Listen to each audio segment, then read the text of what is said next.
Hello everyone, my name is Brace Scooter, and welcome to another edition of Pixelated News. A new series dedicated to recent happenings in the world of video games and in the world of YouTube and or, at this point, Google+. Starting off here, the first thing is probably the most relevant to video games, PlayStation 4 launch and the Day 1 patch. Day 1 patches have had history of causing your system to brick, or what's more commonly known as crash.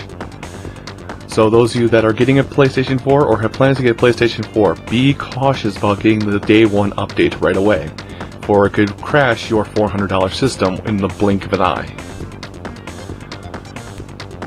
Also related to the PlayStation 4 launch, it seems that Xbox has actually been congratulating Sony on their successful launch day events. Several Twitter posts were made, and even an official banner, if you could call it, by Microsoft was produced congratulating Sony on their launch of their PlayStation 4.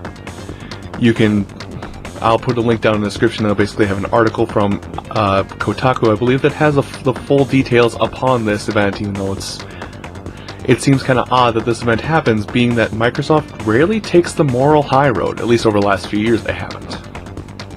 And one last thing is the one thing related to YouTube in this edition of Pixelated News. YouTube and Google, or Google I should say, are updating their copyright laws and restrictions on Monday the 18th. As of Monday the 18th, you cannot, without the express permission of the original content owner, you cannot upload music, television programs, sporting events, video games, and other such copyrighted material without, well, like I said, without the direct consent of the original content creator. There is a bit of a loophole for people in my field who do Let's Plays, where basically if you do commentary over the video game, you do get a buy and are able to still produce content as long as you do make full commentary over a majority of your gameplay. How Let's Players and other people who do commentary over video games get a buy on this is their work is classified underneath fair use doctrine. Meaning they paid for the product to use and they're using it in a way that they're adding their own content to, thus falling underneath the fair use doctrine. I'll make an additional link to how fair use works in the description below, along with the link to to details upon this new copyright laws with YouTube. You can also expect to see updates about that or an agreement to these new terms and services when you log into YouTube and or Google Plus on Monday the 18th.